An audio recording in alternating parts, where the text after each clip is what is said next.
Sveiki, aš esu Gabrielius Vagelis ir tai yra mano 10 top daiktų, be kurių aš negaliu gyventi.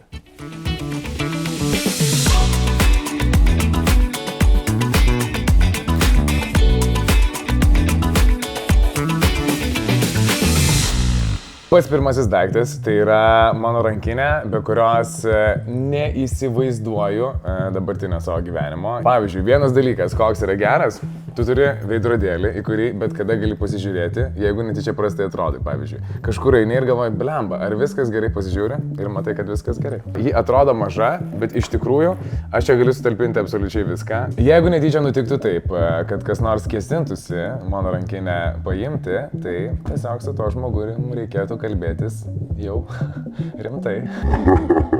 Ne, chebra, aš niekam neduočiau, negaliu, viskas, paliekat mus dviese. Kitas daiktas šiuo atveju yra ne vienas, na tai yra vienas, bet tai yra tiesiog dviejose skirtingose kopijose ir tai yra mano ką tik pasirodęs trečiasis albumas Žydėsiu. Tai yra pirmoji mano vinilinė plokštelė, kurios iki šiol aš neturėjau. Nesu labai didžiulis plokštelių mėgėjas, aš sentimentų kažkokių didžiulių tam nejaučiu, bet kam aš jaučiu sentimentus, tai CD. Aš pats namuose turiu CD grotuvą ir mėgstu pasiklausyti įvairių plokštelių tenai. Man šis albumas šiaip labai daug reiškia, nes aš jaučiuosi geriausiai, kaip kad nors esu jautęsis, aš jaučiuosi laimingas, aš jaučiuosi žydintis. Kitas dalykas tai yra mano telefonas. Ko man labai patinka būtent šis dėklų gamintojas, Burga, kad jis turi ne tik telefono dėklus, bet jisai turi ir įvairių elektroninių prietaisų dėklus, kurie gali dėrėti prie tavo telefono. Tai yra ausinės, tai yra kompiuteriai ir taip pat yra tos pačios daugkartinės gertuvės, kurią taip pat turiu. Ir kaip smagu, kai tavo aksesuarai dera tarpusavėje. Tai šiandien, kaip matome, jis taip pat yra suderintas su mano įvaizdžiu. Mėgstu, kad jisai būtų taip pat saugus, nes būna dažnai, kad pamirštu, lipdamas iš mašinos, jau, pavyzdžiui, telefonas yra man padėtas ant kojos ir jisai būna, kad iškrenta. Tai saugumas jam taip pat yra labai svarbus. Tai kai tu gali suderinti stilių su saugumu, man atrodo, yra labai geras dalykas. Aš važiavau į Estiją, kad man išlietų ausines būtent pagal mano ausis. Tu gauni tokios pastos, kurią išvirkščia tau į ausį, tuomet turi palaukti šiek tiek laiko. Tas skystis sustingsta ir išimamas yra iš ausų pavyzdys ir būtent pagal tą pavyzdį yra pagaminamos ausinės kiekvienam žmogui. Po vieno iš vasaros koncertų aš labai džiūgavau. Mes kažką ten užkulsiuose durniavom su visa chebra savo ir tik taip pajaučiau, kad tos ausinės nuslinko mano pečių ir aš girdėjau tokį gerą trakštą. Nemeluosiu, gana nuliūdau ir žinojau, kad gana neužilgo laukia vienas mano svarbiausių koncertų gyvenime. Kol kas aš manau, kad pats svarbiausias. Tai yra mano gimtadienio koncertas lapkričio 16 dieną Kauno Žalgirio arenoje ir iki jo man buvo būtinas jas susitvarkyti. Ir dabar aš jau jas turiu pakeistas ir galėsiu vėl puikiai save ir kitus girdėti. Ką tik gavau įdomų klausimą. Jeigu netyčia po koncerto aš atsidurčiau kalėjime, už ką tai būtų? 100% už tai, kad per stipriai ir per daug švenčiau savo gimtadienį. Mano pats mėgstamiausias užkandis, kuris kiekvieną dieną būna su manimi ir dažniausiai būna čia. Aš laikausi tokio standarto, kurį pradėjau taikyti jau gana seniai. Tai yra 5 darbo dienos, kuomet tu stengiasi maitinti sveikai, o sveikai tai yra tai, ką tu pats suvoki, kas yra sveika, nes kiekvienam sveika gali būti skirtinga, o tuomet savaitgalis tai yra mano blogų dalykų valgymo dienos, kai gali sau leisti viską ir tada vėl nuo pirmadienio grįžtu atgal į savo sveiką mitybą. Nemeluosiu, tai yra mano vienas mėgstamiausių batonėlių ir net tai nėra reklama ir mūsų neremia Max Sport, bet jeigu jie netyčia ateitų į mano koncertą, tai aš manau, kad būtų lygiosios. velnias netikrasgi. Bet žinokit, aš jums pasakysiu, kad tai yra labai svarbus man daiktas. Ir jisai turi ne vieną reikšmę. Pagrindinė reikšmė tai yra mano šeima. O kaip jis susijęs su mano šeima? Jeigu netyčia nepastebėjote, tai nėra šiaip taurė, tai yra kalėdų dekoracija. Ir tai yra eglutės dekoracija.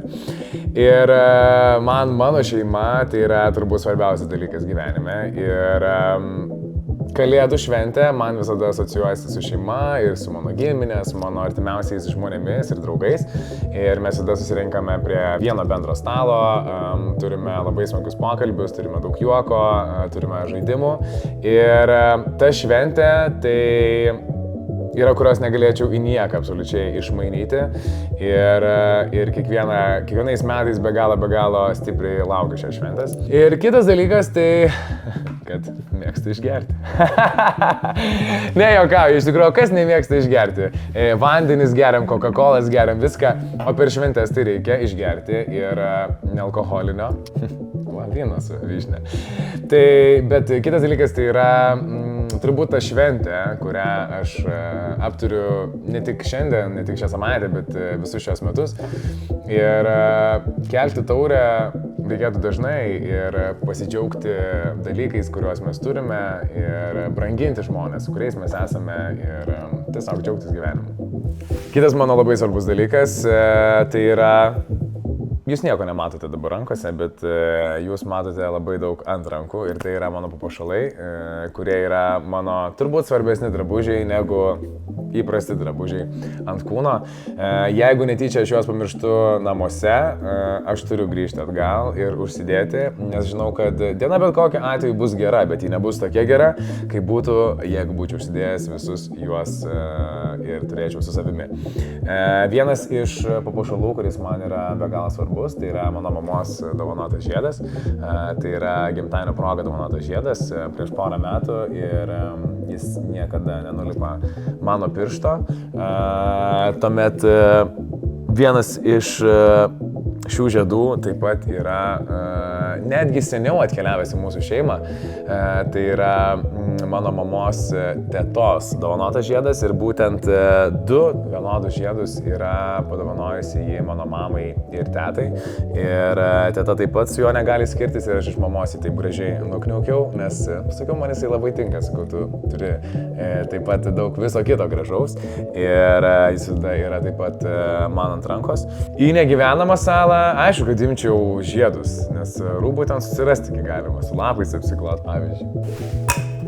Tai yra gertuvė. Mano mėgstamiausias gėrimas, kuris turi mane visada lydėti, tai yra kava. Vykome iš Vilniaus į Kauną repetuoti su merginomis šokio. Ir kartu su manim važiavo Šarūnas Kirdeikis, mūsų choreografas. Mes išvažinėjome iš degalinės, jau nusipirkę kavos, nuotaikos puikios, viskas labai gerai. Aš pasidėjau tą kavą į gertuvės vietą, bet negana to, aš puodelio neįkišau visiškai iki dugno ir jis buvo neužsifiksavęs. Ir ant staigaus posūkio visa kava išsiliejo ant mielo ir malonaus Šarūno Kirdeikio palto, ant jo kojų, ant visos sėdynės. Bet jeigu man tai būtų atsitikę, aš manau, kad aš būčiau užmušęs. Kaip esu šioks toks rankinių maniakas, taip esu ir kvepalų maniakas. Ir mano rankose yra šiuo metu mano patys mėgstamiausi kvepalai, bet mėgstamas kvapas labai dažnai keičiasi. Jis yra dabar kokį jau gal mėnesį, bet tiesiog gali būti, kad kitą mėnesį kažkas pakeis jo vietą, bet jis tikrai visada liks mano širdyje kaip labai svarbus kvapas. Kas yra su kvepalais? Kai žmonės dažnai mėgsta labai daug kartų išsibandyti kvepalus, tai ne visada, bet būna nemažai atvejų, kuomet aš netgi sugebu nusipirkti kvepalus paskaitęs vien natas, kurios susideda juose ir jų nei karto nesu uostęs. Ir tuomet, kai gaunu, pavyzdžiui, yra buvę kartų, kai atradau savo labai mėgiamą kvapą, bet taip pat buvo ne vienas kartas, kuomet teko šiek tiek nusivilti.